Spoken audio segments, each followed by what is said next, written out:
afternoon to everyone, and thank you for choosing to spend your afternoon here with us. For those who don't know, I'm Patricia Faber, and I do a podcast show to help people maximise property values. It's called Maximising Property Values, and it's on the popular podcast platforms. So Audible, Google, Spotify, Apple. If you click on the above link, you might be able to see your favourite listening platform. And if you do, you can just subscribe to the podcast from there. And if you don't, then let me know what your listening platform is, and I will submit the show to it so that you can listen to it. But what I've been doing, or what I did up until the middle of November, was a monologue. But since then, I've added a guest series where I have a guest, one person, so it's been, and we get to know them so much better. And my guest today is Sam Fongho. And the whole essence of today in this room is that we get to know Sam better. And Sam is a very, very generous person. So, again, we want to know how he can help us in our respective property journeys. And he will be sharing that. So, who is Sam? Who is Sam? Who is Sam? Who is Sam? Do you know, again, Sam, I'm going to let you introduce yourself, because I know a little bit more about you than most people will, but I don't know everything about you. And before you start, I just want to say welcome to Maximising Property Values. So, Sam, if you'd like to tell us who you are by way of an intro, a simple intro, that will be fantastic. Thank you. Okay, great. Thank you, Patricia. I'm Sam Fongho. I'm based in London, but I work across the UK.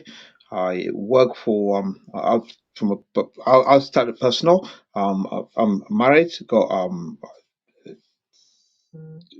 set of twins and a girl, so got three kids. All the my eldest graduated from university, now works, and the twins are just starting their first year at university. So that, for me, from a family point of view, that's me. In terms of work, I work for Midas Property Group, and what Midas does is an independent brokerage firm that works in the auction space. And what we do lots of events for auction companies.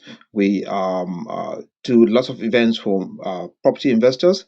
As a result, we've got about 40,000 investors on our database, and we acquire properties on their behalf and dispose on their behalf. So my really main role is really getting to value or appraise properties for either acquiring or disposing for clients. So I think that's a brief intro about myself. Thank you, Sam. Thank you. And I'm going to ask you later on, because you've got some really, really good contacts in the auction industry.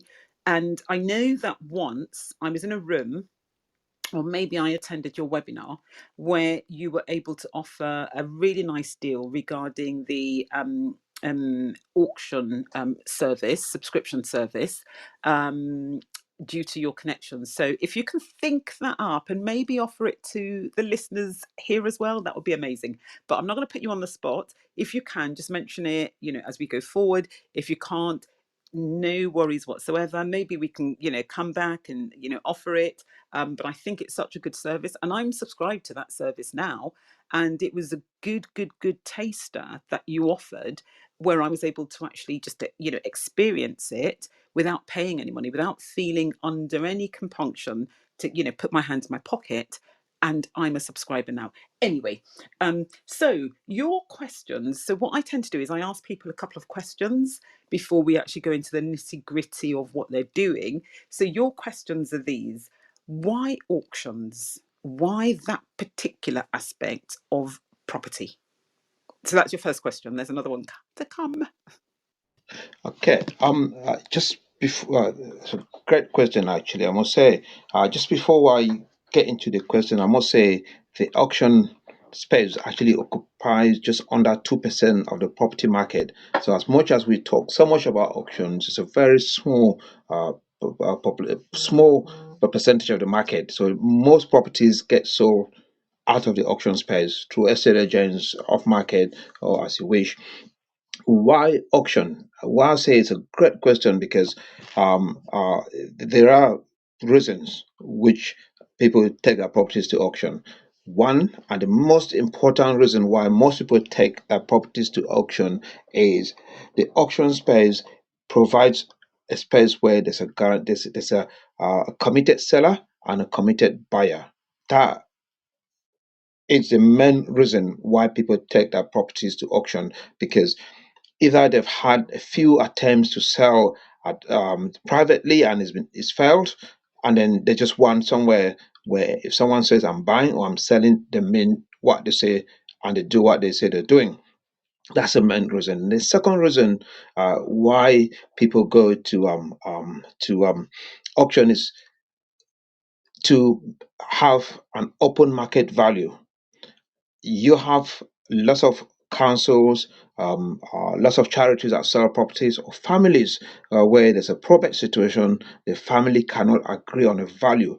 The best way of disposing the property without anyone feeling that you sold it to one of your friends is taking it to auction, because at auction it's all in the open and everyone bids for it, and there's no way you can do a favor to any friend or enemy. So it's all an open market. So that's the second reason. The third reason, which I'm currently involved in a sale, which is for this third reason, is where you might have a property that has a very complicated legal structure in terms of ownership, or there's some legal issues with the property. What that tends to do, what happens is that if you sell it private treaty, um, your legal bill can be 10% of the property, because lawyers, as you know, of course, when it's a private treaty sale, they tend to make inquiries piecemeal. It could take a year to sell some complex properties when there are some issues, like one I'm selling now. So, what I advise my client is, if you are selling this property through a private treaty, it might cost you 2,000, 3,000 pounds. You don't know legal cost, but you selling it through an auction is the same. £1,000, 750 to £1,000. You pay a solicitor, they put a legal pack together. It's all in there. All the matters and all the issues about the properties are all out there. Whoever wants to buy it can see it and know all the issues that you're having with this property. If they want to buy it, if they have the skill to solve that problem, they would buy it. They're not going to cost you money. And when you sell these complex properties with issues, the biggest challenge is that it can go on for 2 3 months and then the person change their mind from buying it. So not only are you paying a high legal fee, you pay a couple of times. So for that reason, those kind of properties, they are a lot suitable for the auction road as opposed to private treaty. Then, of course, you have the fourth reason will be a property that no one can value. There's some old churches, or you have some rundown wrecks that no one knows what it's worth. What you do is you stick it out there, let people scramble on it, and you see where it ends up. So I think, on that note, I think that's probably four good reasons why people would sell a property at auction. Wow, four amazing reasons. And also, Sam, you said it might just cost them in legal fees, maybe £1,000 or, 750. But if they sell, it's going to cost them nothing, isn't it? Because these days, I'm yet to see an auction pack with special conditions that don't ask the buyer to pay the seller's legal fees. But anyway, let me get on to your second question. So, this is a bit of a complex question. So please tell us the best and the worst auction deal that you have seen, stroke been involved in. So you don't have to have been involved in it, but if you've seen it, again, that would be great. And also, can you tell us why you think it's either the best that you've seen or the worst that you've seen? Thank you. Okay. I'm going to start with the worst. I watched from the sidelines as my dear friend Jay Howard was sweating, didn't know what to do. Um, in auction house, which, by the way, one of my claims to fame is that for the last 7 years before lockdown, I attended every single auction at auction house because I moderated the property question time that took place before the auction started. So I was there every single auction for 7 years. And one of the incidents that occurred on that Jay's watch is eh, someone turned up, bought a property, well, what they thought was a property, but it was a ground rents, a freehold and ground rents. So you can just imagine someone that's not someone that's gone into an auction company, into an auction room, bought a property, what they think is a property for like 30,000, and thinking, why this big property in London? Why are people not bidding so badly? And then as they went over, they realized it's a freehold. They haven't bought the building. So and yeah, so they don't want it. So they wanted to get out of that deal. And that is probably the worst auction deal that I know of. Then in terms of the best one, there are quite a few. I'm just going to pick one of the most recent ones that I think is the best deal that I've been. This one I was directly involved with. This one, not watching from the sidelines. I listed um, uh, a property for sale for one of my clients, and actually, I've just come from an open house for a property for the same client as well. So I sell quite a lot for him. He's based in the Middle East. It's a HMO. We guided that property at 380, reserve at 420. Every open house, we're having about 15 people turn up to it. And he was so scared that he can sell. When the reserve is 420, it means he can sell anyway 421. And he was so scared, he wanted to make sure it was above 450. Um, at the time, 470, he would have beaten anyone's hands off to take it. I offered it to everyone for 470. No one wanted to pay 470. The maximum offer I had was 450. No one wanted to go above that. So I called one of my clients, other clients, to see if we can convert that to a concept called an underwrite, where to give my vendor peace of mind, we say, we're going to let you have your cake and eat it. So we would he would underwrite it for you at 440, 440 or 450, thereabout. So go through a complex situation, which means he is basically saying, I'm going to buy it for you from you at 450 if no one else bids that much in the room. So that gave my client peace of mind that that property, the worst that can happen is 450. But guess how much it sold for in the room? 551,000. Wow. What what then happens is that, as yes, it's a wow. As an underwriter, you have the right to share the overage. The difference between what you underwrote at and how much is sold on the day, 50-50 with the vendor. So my two clients had the underwriter had 50,000 on the day for, well, I can't say doing nothing, but he took the risk to underwrite the property as well because he wanted the property. So he bid for quite a while. When it was so popular, he stopped bidding. So he made 50,000 on the day for underwriting the property. So underwrite is a powerful tool that you can use on auction day to make money for sitting on your hands. Sorry. So I have to literally just come in and ask you, can anyone be an underwriter in the scenario that you've just explained to us, or um, do you have to have special qualifications, or do you have to be part of an auction house? How does that work? Yes, you do need special qualification, which is money in your bank account. Yeah, you just have to have money, and that's all. In fact, as we speak, I'm looking at my screen. I'm trying to structure an underwrite for a property for a different client. An underwrite can be done by anyone that has the money.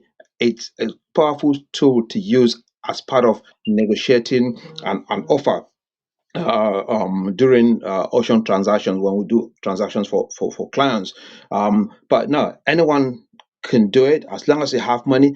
But what you mustn't do is underwrite for overage. You must, if you underwrite, you have to want to buy that property, because if it doesn't sell, you are buying it. So basically, if you don't want to overthink it, just say underwrite just means you are buying the property and then selling it on, and then just sharing your profit with the vendor. If that makes it simple for you, but by no means, please do not underwrite a property just because you want the overage, because if it doesn't, you have to be financially ready and capable of buying if it doesn't sell on the day.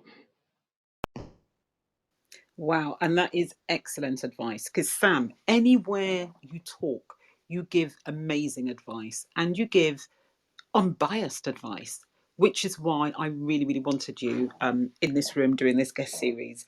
Thank you so, so much for sharing those with us. Now, this lady who thought she was buying, you know, it never ceases to amaze me. So you might see a mansion block in central London, so let's say W1, and you think it's going to sell at £30,000. Honestly, I I cannot share exactly what is going through my mind with that kind of thinking. Penny wise, pound foolish, all day long. Why would there's nothing like a free lunch. So what happened with that particular situation? Was she able to get out, and did she just lose her deposit, or did she have to pay any extras? With that, it's such a long time ago. I can't remember. But I think she must have lost her deposit because she discovered just after buying it.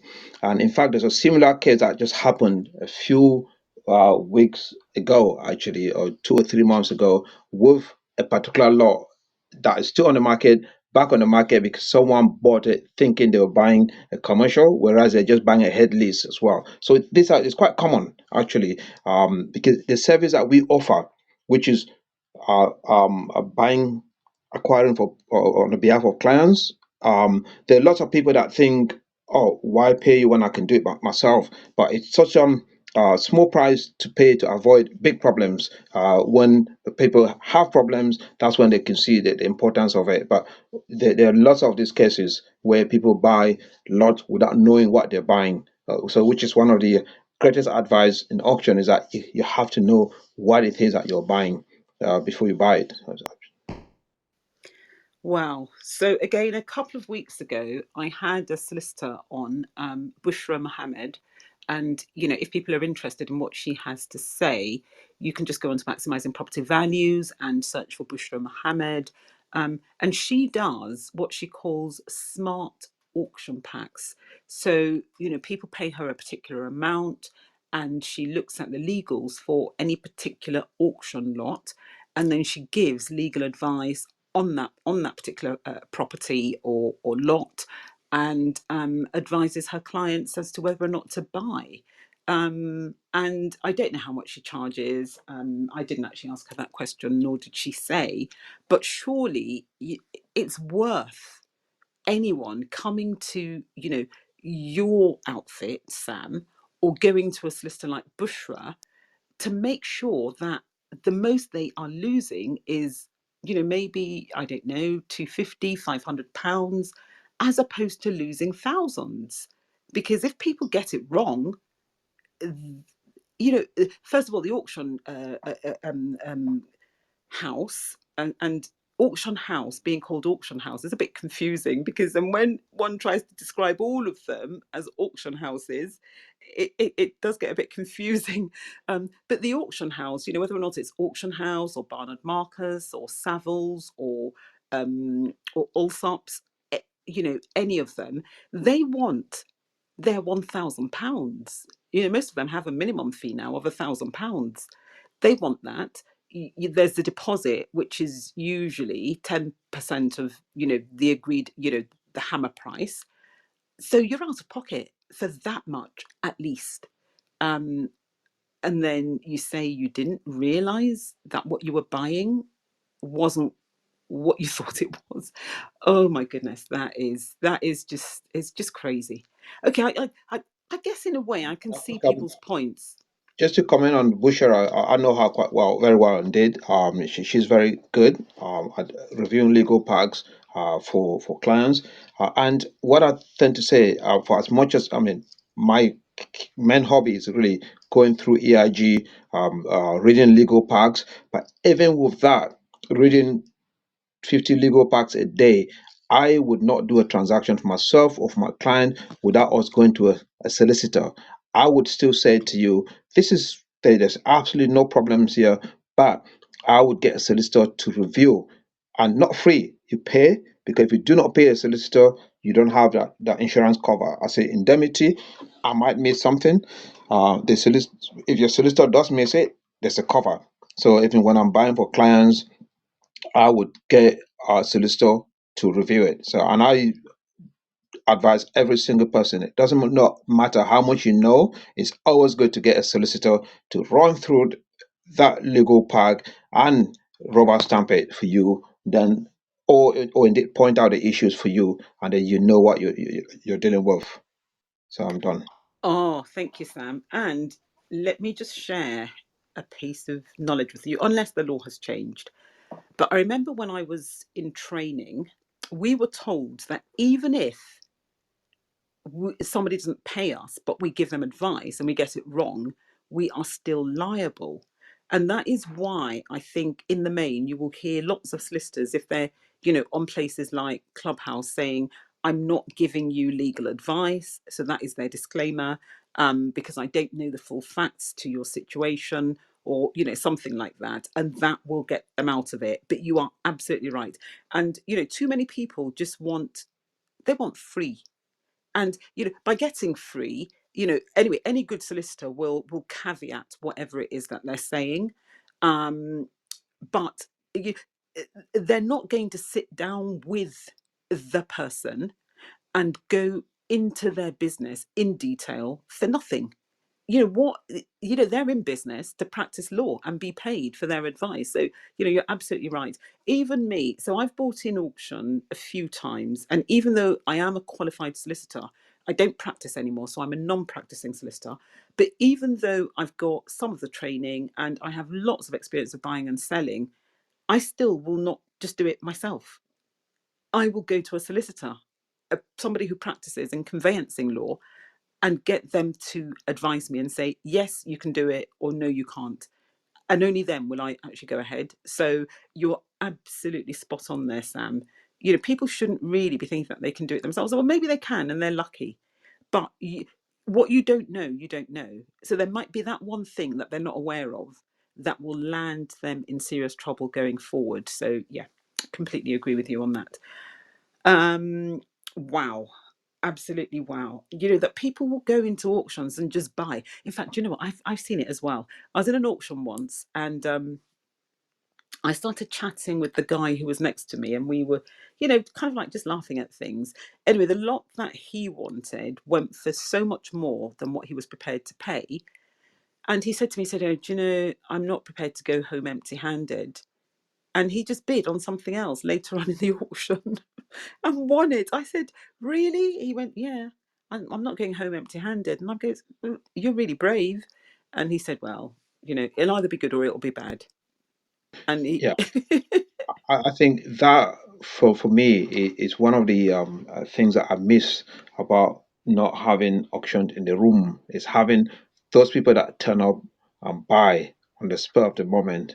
Some happy afterwards, some are should I say, require counseling afterwards. So we end up there because I'm there. I'm usually there all day to like the last person leaves, and that is sudden, and it's quite common with those cheap lots up north where people are buying on a yield basis, and then they just come in, they buy because it's cheap. It's 40,000 up north. And they haven't checked the legal pack. As soon as they buy a property that's 20,000, and then they go to the contract desk, and then they find out the fee that they have to pay on it, and then they're like, oh my god, I didn't know this, no one told me this, but because they didn't check the legal pack. So like I said, those days of having people in the room, we miss it. We're looking forward to going back to a more fulfilling life in the room, so to speak. oh, Sam, you say that. I've also bought during lockdown.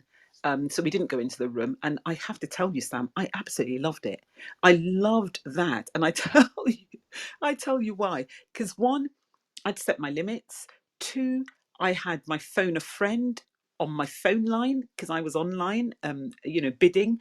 And it was, yeah, don't bid anymore. No.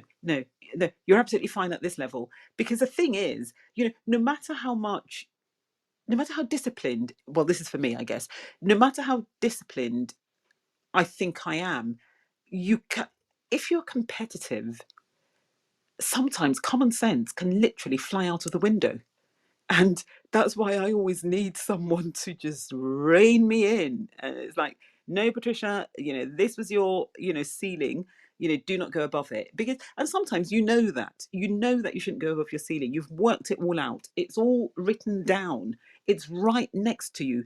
But then you still think,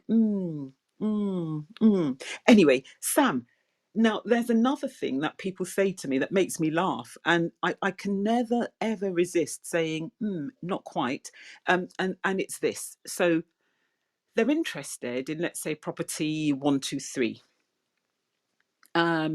Then they go back and they see that property 123 sold for, let's say, £1,000. And they say, ah, I could have had that for £1,000. And I always say, actually, no, you couldn't have. Do you want to kind of like tell us what's going on there? You mean where a property gets sold so low, or you mean Okay, no, not £1,000 itself. It's that was just by way of example. So I guess what I was trying to get at was, when somebody says, "Oh, I could have had it for £1,000," I say to them, "Well, actually, you couldn't have because this person bought it for £1,000, and if you were in the room, it would have sold for more. If you were both prepared to pay £1,000 for it, somebody would have bid even more, and then maybe it could have gone on for a bit longer, but you could not have had that property." That has just sold for £1,000. You could not have had it for £1,000. So again, that's something that I find that people say, and I just think, how much about auctions do you actually understand? yeah. I don't know if you No, get that. I got you now. Yes. That again is one of the things that we miss about being in the room, because they're bidders that come in and then they freeze up in the room.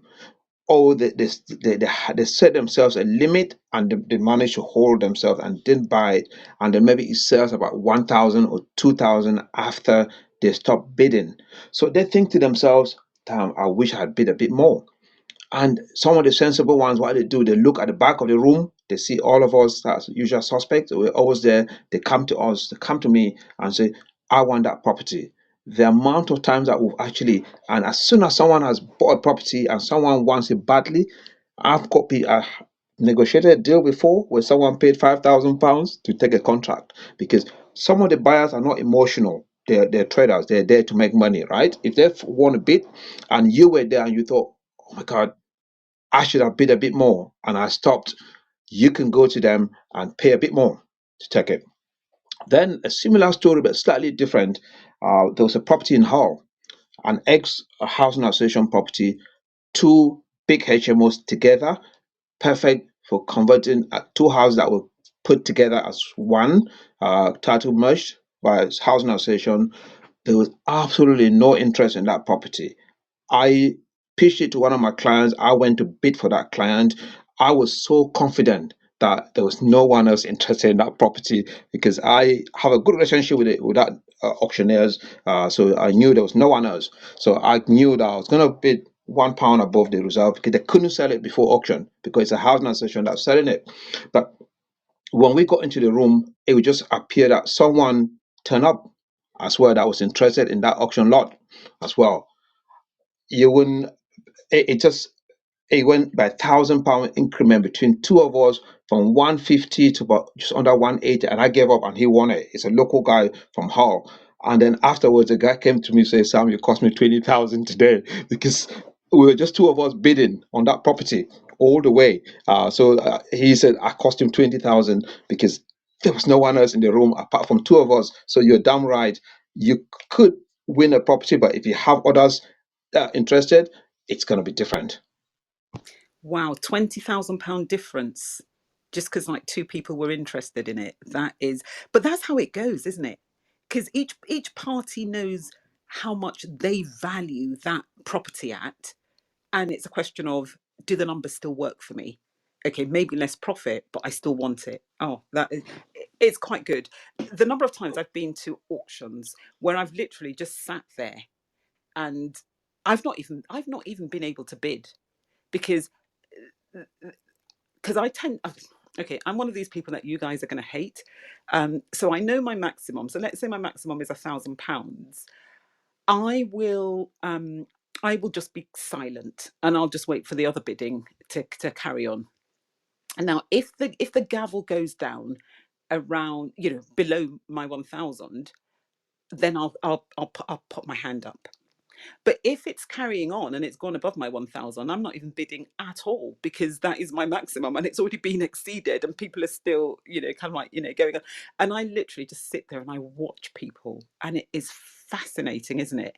And, before COVID, all of the main auctions used to be in central London, so you could even like wander out and get yourself a nice sarnie and a nice drink and then come back in and oh, just lovely, and I guess what I guess I'm saying is, for people who've never been to an auction before, honestly, go there just a day out and have fun and just watch how the pros do it, and maybe have a dummy transaction that you're thinking, okay, if I had the money, I'd like to bid on this. You've done all your research, your due diligence, the whole shebang.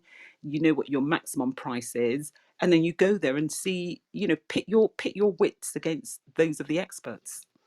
Okay. The- I mean, I'm going to just make a couple of comments about the topic that we're discussing right now, and because bidding strategy is something that, which is why at times I title myself as an auction scholar, because I approach auction from a very academic point of view, looking at strategy and things like that. But first, for coming back to what you say about your bidding strategy, where you have your number, you stick to it. You could go down with the for you can go down the proxy bid route where you put your bid in and the auctioneer can do it for you if you don't think that you're emotionally involved to want to move from. If you're very set in what you want to bid, you could go down the proxy route. And a proxy bidder is someone that knows I'm going to bid this number, and then they put it in. And that's when you hear the auctioneer bidding against the chandelier. Says you against me, you against me. Well, when the auctioneer says me, he's actually bidding on the behalf of a proxy bidder. But in terms of strategy, where you sit and wait until you get to a certain number. Some people say they sit or they get in quite early. There's so one other person on Clubhouse that was bidding on a property a couple of weeks ago. So she approached me and we're deciding a strategy. Which is why I always say people should know their property values. You have to know the basic value of the property you're going to bid on, so that you can then have your exit strategies to know what you're going to bid on or how much you're going to bid on. So when a property is guided at 200,000 and you think this property is really worth 400,000, and you're quite willing, if you buy it at 350, it's a deal. What I tend to advise at times is that as soon as you start at 200,000, you bid 300,000. You jump straight to a very high number. That strategy, you numb a whole lot of people. They During the days of coming to the room, some people get so angry because they've been planning all month to come and bid, and you didn't even give them a chance to bid because they're totally dead. A few people take so long to recalculate and think in their mind. Like in my case with the property with this guy in Hull, we went by 1,000 increment for so long. But I bet if someone had jumped by about, if I had maybe on hindsight, if I had jumped by 10K in one go, I don't know how smart that guy is. He might have taken him a long time for him to adjust. It's probably longer than the auctioneer counting one to three. So you have to have, it's like playing a chess. You can make multiple moves in one go, and other players might not be quite quick thinkers as yourself. So you might just end up finding yourself the auctioneer counting three to three, and without them focusing that, oh, that's still within my reach. So yeah, so it's about strategy. And then when it comes to bidding, I'm going to talk about exit strategy after your comment. Oh no, I was just agreeing with you that I'd seen that before, where somebody just went to the auctioneer saying, anyone for, whatever amount it was, £1,000 more, and this guy just added 50,000 on, and the whole room just went silent.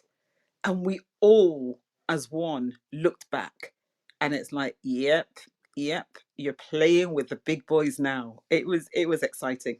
It wasn't my money, obviously. That's maybe why it was a bit exciting. But I can see where do you know what? I'd never thought of it like that. That it's a psychological game, and some people might be too slow to actually respond to you in time, and that will give you the edge. So again, here I am learning. Oh, thank you, Sam.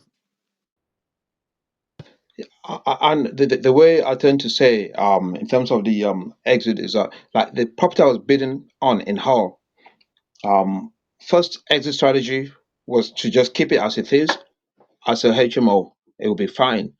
The second exit strategy we had for my client was to split titles back into two houses and sell it. You make a profit because it was being sold by a housing association. It was so low, it would have made money. The third is it could you can get because it's parking and it's a corner house. You can drive into the garden and park. You can actually make it into flats. So the point I'm trying to make here is that when you actually go to bid at a property in an auction, you need to work out your exit strategy, two or three exit strategies, and that way you work back so that you can be more flexible in your bidding and say if I spend this much, then I have to use this for this kind of exit strategy to justify that cost. So you really should think of your exit strategy before you actually go into a bidding at auction. Thank you, Sam. Now, Sam, you run webinars, don't you, where you talk people through this, and people have a chance to ask you questions that you answer quite carefully with examples as well. Do you want to tell us a bit about that? Do you have one coming up that, or how often do you run them? Because some people who listen to this might listen to it in a month's time or 2 months' time or even a year's time, on the podcast. So, is there a set number that you do per year, and how can people actually find out when they're going to take place? Thank you. Yes, we do quite a lot of events. Funny, there's one the property question time that we do that goes on a 7 week cycle with the auction because the way auctions in London work is that almost all the auction companies do a 7 week cycle, and then so we do that. That coincides with the auctions every 7 weeks, and then we have the Midas property event which you do in the evenings, and that's once every month. I can't remember the exact days, but I think I'll put on my link tree if people can follow me, or I can tell them, send them when those are on. And then, of course, I'm on Clubhouse for the last year and a half, every Wednesday evening with uh, in the room talking about property auctions. I used to do it on a Friday, then with David Sanderman, the chap, the CEO um, of EIG, and Jay Howard. We used to do that on a Friday, but since lockdown ended, a lot of people have better things to do with a Friday evening than listen to auctions at 5 o'clock. So we moved that to 8 p.m. On Wednesday, so which is actually tonight. So we're having that, and I hope we're going to keep it going for much longer. But the property question time events that we do every 7 weeks, and the Midas events we do every week, every month rather. So if you follow myself or you go to Midas Property Auctions.co.uk, you can actually get access to our next events. Right, and I was fiddling around with the link with the link, and I didn't get it right. I was going to put your link tree up. Um, Okay, great stuff. So, people, you've heard it. Definitely worth doing. And I try and come into your rooms as well because they're always so informative.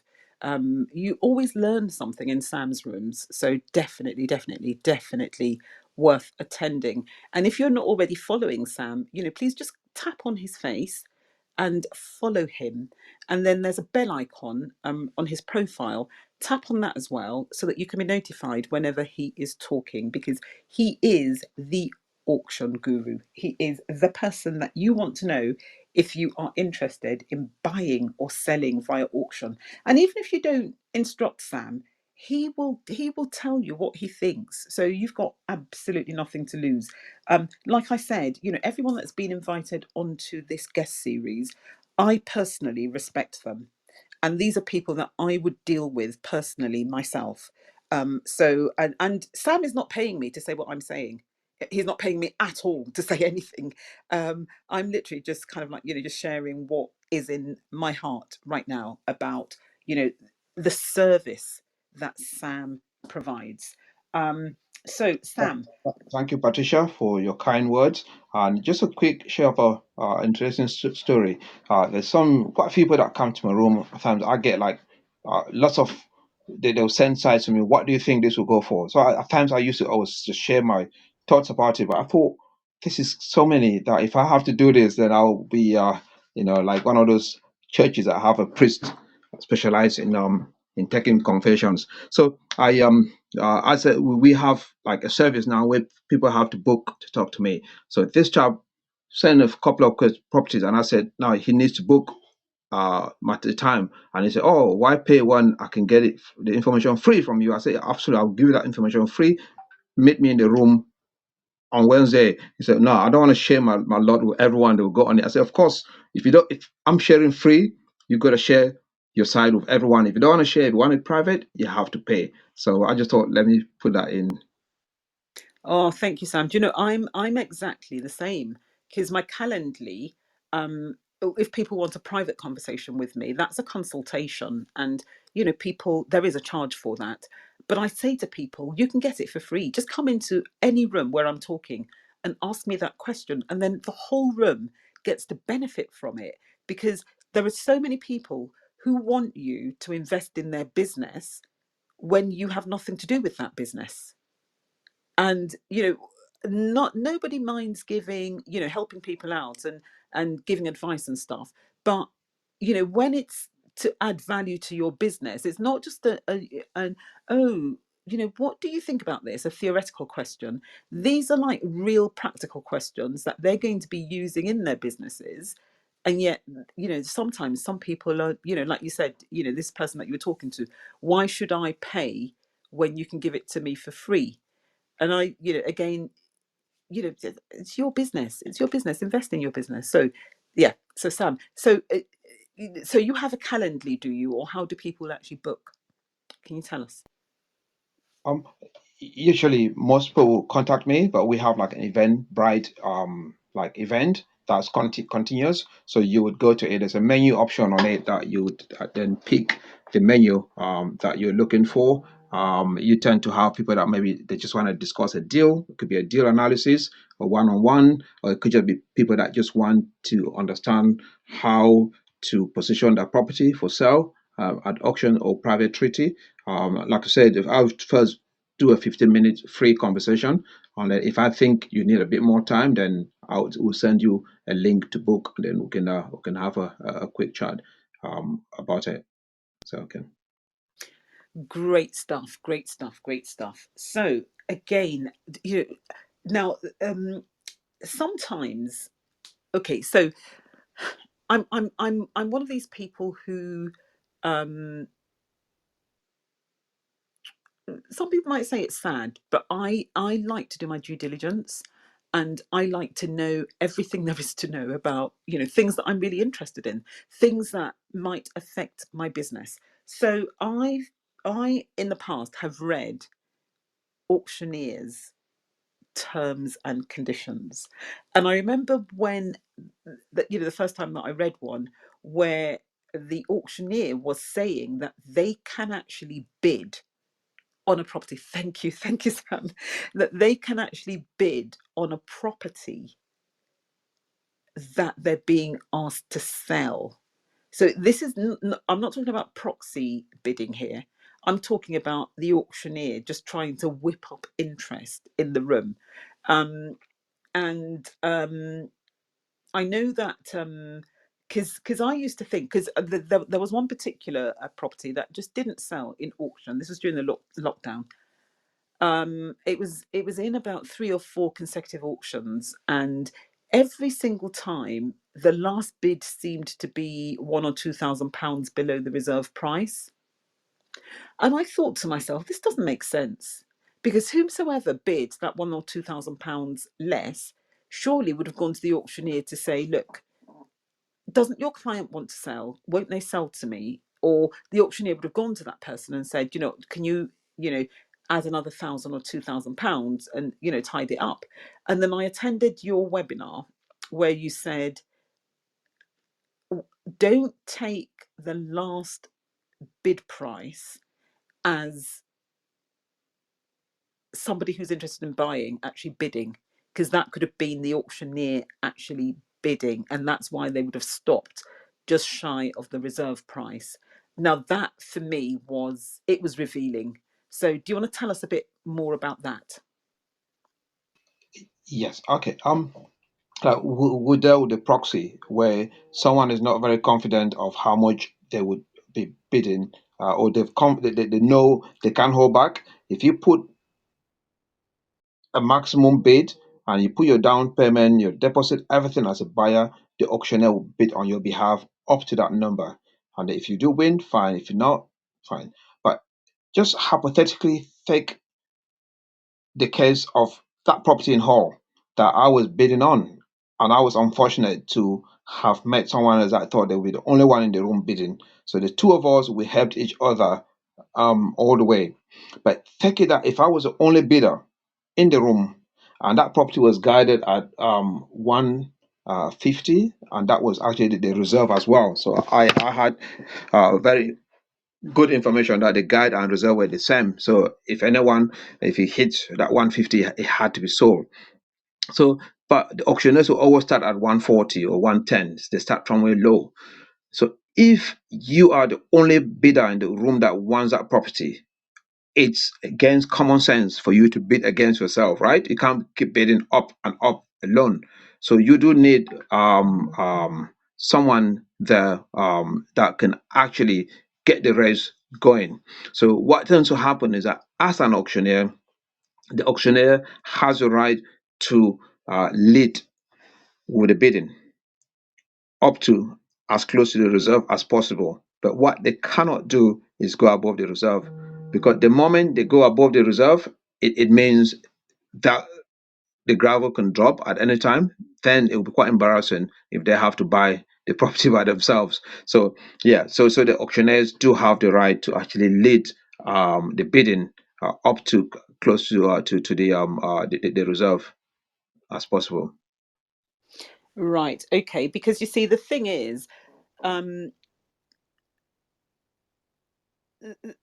that always, whenever I think about those kind of situations, it makes me think, it's not really then a price that, I guess maybe it is a price that somebody is willing to pay, because it's a false market then, isn't it? If the auctioneer is actually bidding against somebody who is in the audience and is willing to pay. So are you saying that they will only bid up to the reserve price, which may or may not be too high in any event? Uh, Or will they just carry on bidding until... no, they can only bid to the reserve because after the reserve, it's too risky for them to bid, because then what if they did bid and you didn't bid? Then it means they will have to buy by themselves.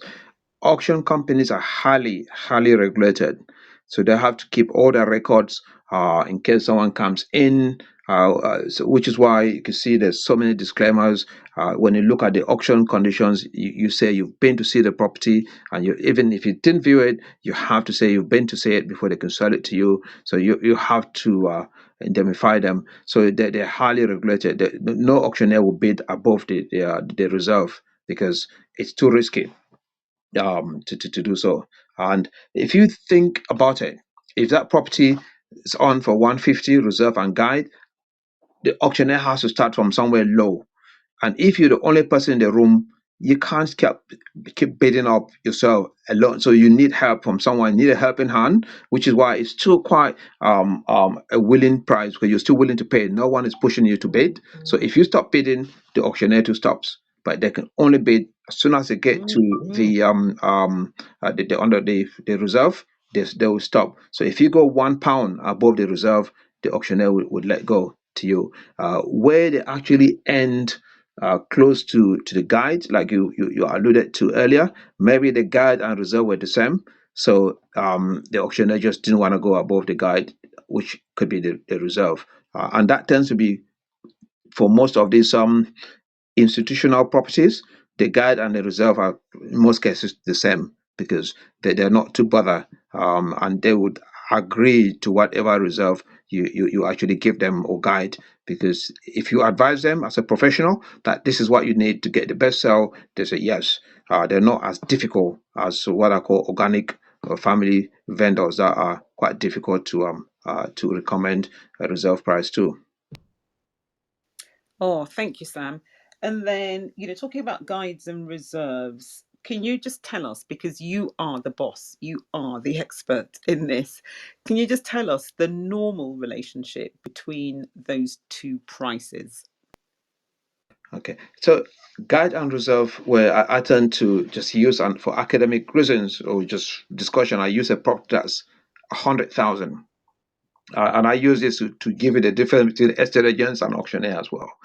If your property is really guided 100,000, and we all at the bank has value for 100,000, but just will not give you a mortgage for one reason or the other, an estate agent will come in, maybe put it at 105. The next one will come in and say, I'll put it 110 or 115.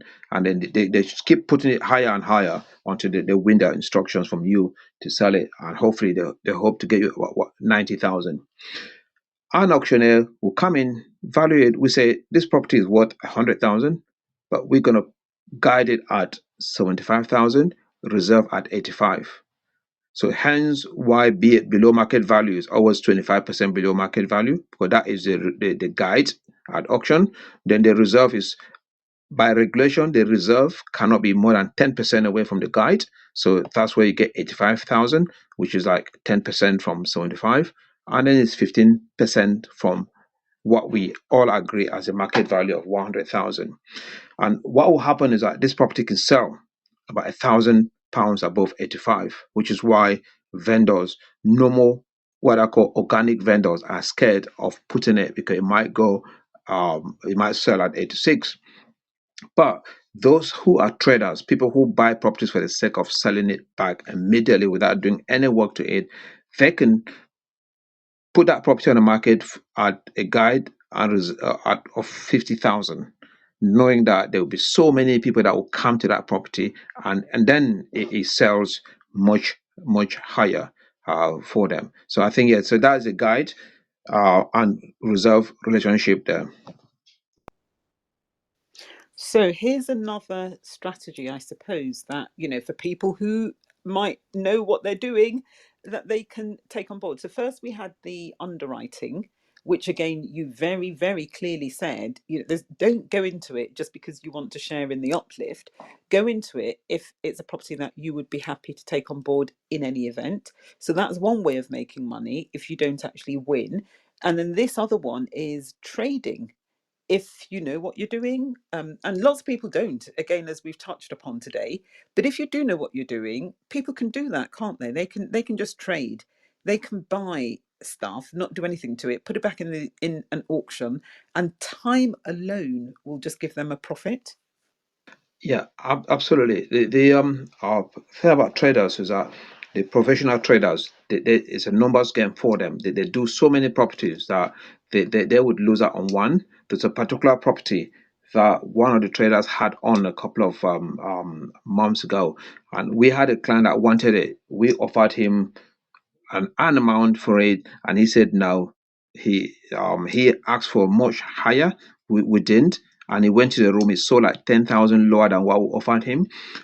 For the average person, they'll be mourning, they'll be regretting missing it. But for him, he said, "Well, Fongho, don't worry. Sometimes we lose, sometimes we win. So for them, it's a numbers game because he had about maybe 10 other properties in that same auction, right? So some of them he did fantastically well. So when I called him, he was more interested in talking to me about the ones that did well, but not spilling them, not crying over spilled milk, as it were. So auctioneers, traders rather, it's a mindset. It's a numbers mindset. It's a numbers game.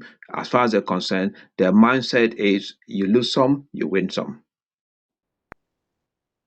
So if anyone wants to go into trading, be prepared to win and lose, but you just hope that your wins are going to be more than your losses. Oh my gosh, Sam, it's been such a pleasure having you on this guest series, and I've been looking forward to this for a while. And so people, Sam's link tree is pinned above. Do tap on that so that you can link up with him. And as you've heard, he has so much wealth of experience in this area that if you are thinking about it, it's worth investing a certain amount in your business, in your future, in the strategy that you might be considering, to get Sam to look through your numbers for you, to go through what you're planning with you. And if you spend, let's say, I'm not saying that Sam is charging this, I'm just using this as an example, but let's say you spend £250, but he saves you from the kind of mistake that we spoke about, where somebody thought they were buying a property in London for 30,000. They didn't realise they were just buying the ground rents. You've already saved money. You've not lost 250. You've actually saved 3,000, which is 10% of the 30,000, less the 250. And then on top of that, you'd still have to pay the auctioneer £1,000, if not more.